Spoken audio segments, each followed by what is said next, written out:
c'est moi qui vous remercie de m'accorder cet entretien aujourd'hui pour qu'on échange sur un certain nombre de questions d'actualité. Donc commencé nañu distribution carte électeurs yi, mais comme vous le savez d'ailleurs qui suscite un peu daje bi ñu daje tey dañu tàmbali woon comme ñëpp heure bi ñu tàmbalee mais ñu gis benn erreur matérielle boo xam ne du sax erreur bu mag lool ndax ku ne xam na ne ci gannaaw ci révision yi la passé dañoo nekkoon ci arrondissement bu Bambilor ñu changé dellu arrondissement de Sangalkam bi ñu defee révision yi ñu def ko sur cette base là mais malheureusement donc l'erreur matérielle étant humaine bi ñuy imprimer carte yi arrondissement Bambilor moo génnaat ñu teel ko yëg ñu daal di taxaw donc delloo ko ci kilifa yi ñu delluwaat daaf reprendre carte yi donc loolu moo sababoo ñu am daanaka benn fan ak genn wàll ci retard ndax boo seetloo daanaka alxames ci ngoon ak aljuma la ñu liggéeyul week-end bi dugg donc commission yi aussi week-end dañuy noppalu donc daanaka benn fan ak genn wàll wala ñaari fan maximum la ñu toog liggéeyuñu kilifa yi taxaw ci ba actuellement carte yi ñu ngi koy defaraat corriger nañu erreur matérielle boobu nga xam ne moo ci amoon mu dellu nekk arrondissement bu Sangalkam donc ñu ngi joxe carte yi am na ci loo xam ne jot na ñëw barki démb li nga xam ne jot na ñëw toll na ci environ 7000 cartes 6000 nangam yoo xamante ni jot nañ ko boo demee ci commission yi ñu ngi distribuer fii may wax ak yéen nii di tey aljuma ci waxtu wi maa ngi xaar 10 000 cartes yoo xam ne ñu ngi ci yoon bi jóge ko daaf di ñëw yoo xam ne tey daanu ko réceptionné 10 000 cartes ci wolof mooy fukki junni carte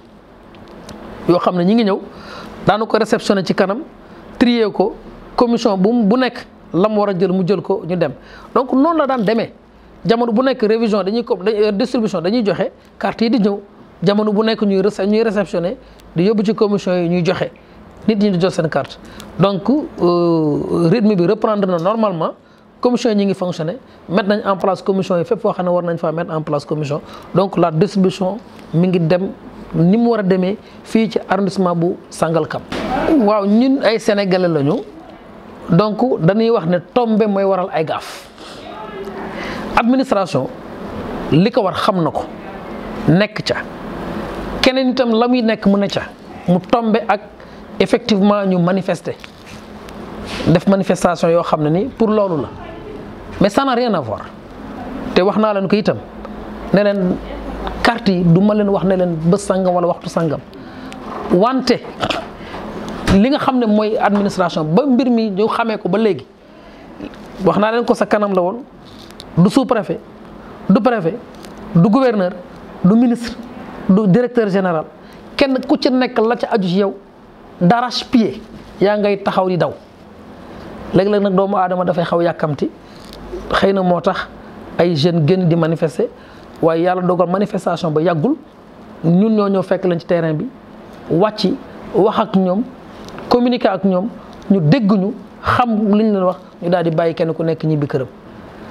donc loolu mooy. donc assurance yi ma leen defaloon moom laa leen defal bu soobee yàlla balaa le 22 janvier 2022 carte yëpp daanu ko joxe ba mu des xëy na ñi nga xam ne seeni carte ñi ngi fi waaye ñoom jël si wuñu seeni carte pour une raison ou une autre mën na nekk nit kartam génn na ci diggante bi mu faatu mënta jël sa kartam wala nit kartam génn na ci diggante mu tukki wala mu am benn ngant boo xam ne taxut mooy tax du mën ñoo jël sa kartam waaye bu dul loolu ci kattanu yàlla ça je le dis c'est sur l'ensemble du territoire national du tey lañu ko doog a tàmbali du tey lañu ko doog a def danañ joxe carte yi dañu doog a tàmbali nag lépp looy soog a door da nga am benn rythme mënoo ne bërët tëb boo ñëwee nga mettre en place ay commission teg indi li ci aju nit ñi seen bopp sax ñoom ci seen bopp sax ci doxalin ak ci wax parce que dañuy bëgg engouement sax ba na bokk ci loolu wante lenteur amul parce que rythme bi nga xam ne moom lañ déparé di ko jóg di dem jëm 22 janvier 2022 c'est un bon rythme te ça loolu mooy assurance mooy garantie bi carte yëpp ci kàttanu sunu borom daanu ko joxe ba mu des carte yi nga xam ne seen i borom ñoo ko jël siwul wala seen i borom ñoo fi nekkul loolu yooyu peut-être buy am restant yooyu loolu may doon restant waaye balaa le 22 janvier incha allah à minuit carte yëpp danañ ko joxe képp koo xam ne waroon nga am jël sa carte pour dem vote ji di nga dem jël sa carte. jarul nekk fii di am yenn xalaat yi loolu léeg-léeg nit ñi li ñuy wax mais li ñuy wax fekk xamuñu ci dara benn inquiétude bu ko kenn am su amee lenteur wala boog ñaari fan yi nga xam liggéeyuñu loolu xëy na ci ñun lay répercuté wu wante ñun su boobaa dañuy redoubler d'effort gën a yokk sunu temps de liggéey gën a yokk sunu cawarte gën a yokk lépp loolu président commission yëpp conscientiser na leen ci ñun en tant que sous-préfet du ñu nalaw du ñu noppal parce que loolu mooy mission bi te daañu ko doxal incha allahu rabbi bu fekkee dund am na. oui commission yokk nañ ko parce que en principe dafa waroon nekk une commission une commune bu nekk am benn commission waaye commune bu Sangalkam ak ni mu bindoo ci rattachement yi nga xam ne dañ ko def ci découpage bu mujj bi nga xam ne am na mu tax ñi nekkoon ci yenn dëkk yi nga xam ne commune bu Bambilor la bokkoon ñëw tey bokk ci Sangalkam seeni carte dañ ko war a rééditer ñooñu defuñu opération de révision waaye comme dañoo changer circonscription donc dañuy rééditer seen carte yi kon carte yi dina bare jël si bi dana bare foofa kilifa yi seen ndigal ak seen largesse ñu ne kon dëkk bu ci nekk nañ ko defal ab commission. dëkk bu nekk ñaata commission. commune bu Sangalkam ak li nga xam ne xew na ci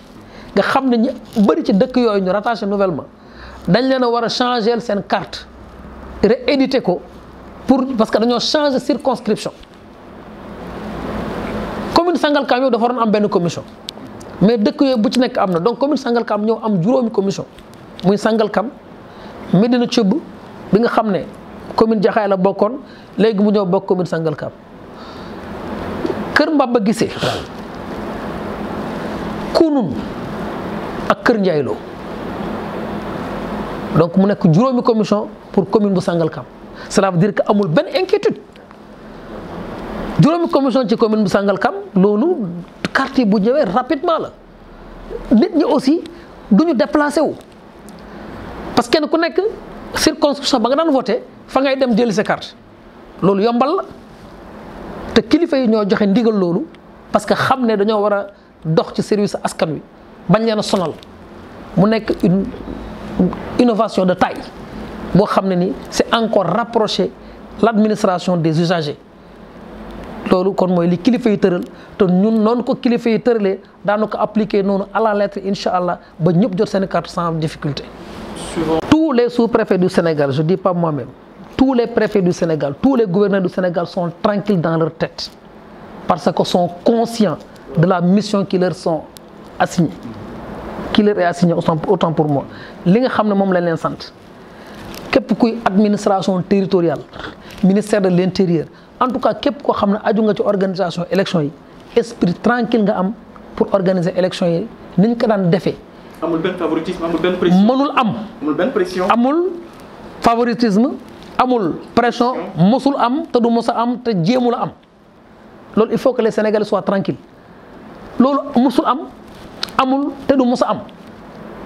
nous sommes des Sénégalais comme tout le monde mais dañu jox dañu am ay responsabilités yoo xam ne yàlla moo def ñu teg ko suñuy ndodd ak suñuy kilifa favoritisme musul am amul jéemul am te du mos a am dañuy def suñu liggéey pour sénégalais yi pour que réew mi dal Sénégal ñu bàkk ko encore une fois nañ ko daan bàkkee ci wàllu démocratie ku gis élection yi mujjee fa ngay natte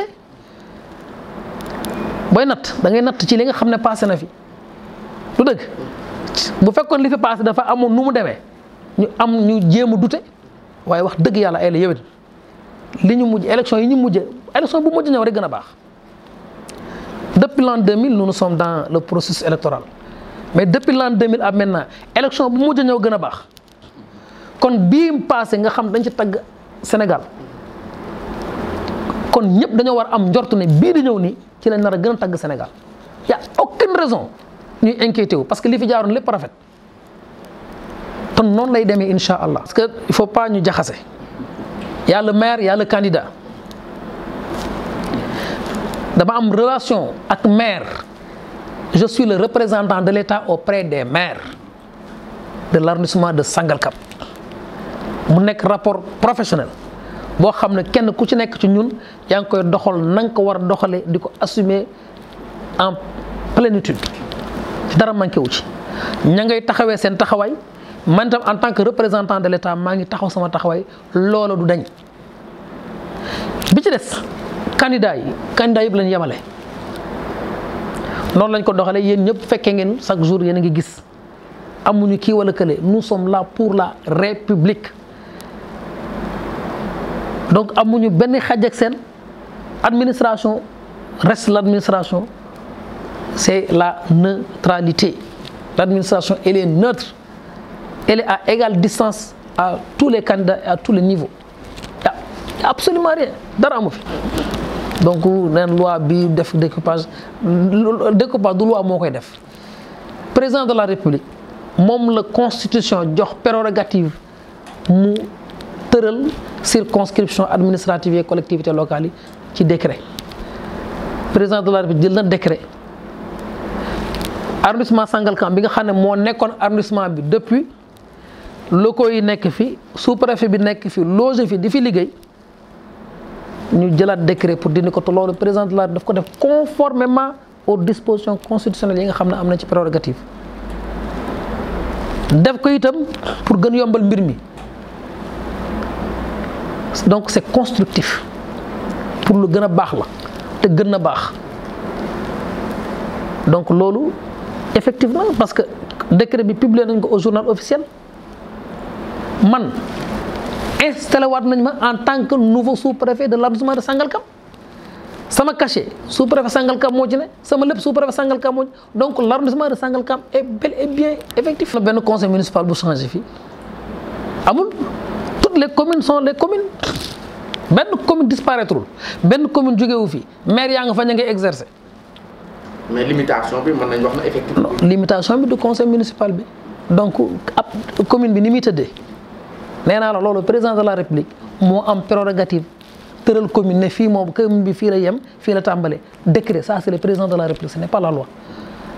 président de la république mooy dagg mooy wax commune bi nii ak nii la du dëgg donc lépp dafa tegu ci yoon décret bi gën na publié nañ ko journal officiel c'est effectif amul découpage bi amul découpage le président de la dafa procéder ci benn réaménagement pour rééquilibrer waat ay collectivités locales découpage amul. loolu man vraiment egsiwul ci man nekkuma aussi ci loolu ñun nous sommes dans l'administration textes yi war a génn na on applique les textes en vigueur maintenant ce que peut-être keneen lu muy expliquer ak lu muy commenter là aussi c'est tout à fait normal nit ñi kenn ku nekk da nga am loo comprendre mais l'essentiel nous l'administration il y a un décret officiel nous appliquons ce décret officiel. Oui, donc je viens juste de faire 1 an dans l'arrondissement de Sangalkam. Donc dans cette zone-là, c'est ma première élection au niveau de ces zones, mais pas ma première élection. Donc dans le commandement territorial quand même. Oui, maa ngi fi doog a ñëw ci arrondissement Sangalkam. Naturellement lépp lu ma fi def maa ngi ko fi doog a def. Mais du tey laa doog a def élection quand même. Donc organiser naa élection. Mais c'est normal fu jafewul amul. Adduna bi fu jafewul amul ndax xamul tax doomu aadama moo matul. di dox mission yàlla ci kaw suuf ndax mooy xalifatullah fil ard boo matulee bëgg a dox mission ku mat boo jàppee dina yomb rek juum nga fenn yombul mais yàlla baax na. ñëpp rek ci dal calme sérénité ndax réew mi ñoo ko bokk mais arrondissement bi ñoo ko bokk mu nekk arrondissement boo xam ne bu stratégique la kon la nga xam ne ci la ñu nekkoon démb ak tey nañ continuer ëllëg nekk ci loola kenn ku nekk sa àq ak sa yelleef. ko doxal ko na nga ko war doxalee waaye nga bàyyi xel ne keneen itam sama voisin bi am na àq ak yelleefam boo xam ne war na ko dox nga bàyyi ko mu dox ak xam ak yelleefam ci jàmm ak salaam lu yàlla dogal ñu xam loolu yàlla dogal ñu ñoom ñu ànd pour tabax dëkk bi defar dëkk bi ni nga xam ne noonu la ko président de la République amorcé tegee ko teg yoon wi xàll yoon yi ba mu leer naññi li ci des mooy ñun ñu ànd bokk ndey bokk baay kenn ku nekk la nga yaakaar ne moo gën nga indi ko ñu defar dëkk bi loolu kese la amul leneen bu ñu voté le 23 le 24 ñëpp xëy dem liggéey ñi war dem doxi seen soxla loolu daal ci lay woo ñëpp te dalal xel ñëpp incha allah que lépp dana jaar yoon. yaa aucun problème sunu naka jekk waaw sunu buntu ubbeeku na on est là ku ñëw ñu waxtaanee yow li ñu war a waxtaanee yow loo xam ne nii war nañ ko waxtaanee ñu waxtaanee ko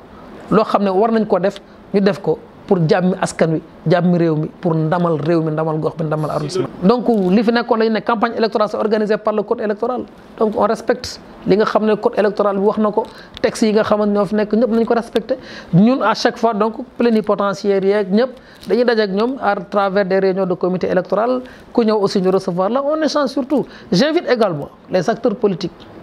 à ce que ñu dem di gëstu ji aussi di xool texte yi. boo duggee ci internet bi mën nga am code bi mën nga am leneen ak leneen bu ko defee dana gën a yombal mbir mi te itam luñ ci xam itam ñu koy démultiplier ñu ngi koy def waaye ñu gën a ñaaxante rek ndax bu ñu xamee yoon yu ñu jaar ñun ñëpp danañ mën a moytu teq-teq yeeg gàllankoor yi ci am ak pour jàmm mën a am en tout cas ñu ngi dalal xelu ñëpp daal foofu la ñu daanelee que na ñëpp dal seen xel dal lépp dina jaar ci yoon lépp dinañ ko teg suñuy kilifa lépp lu leen war def nañu ko. ñun itam daan ko appliquer à la lettre ba lépp mucc ayib incha allah.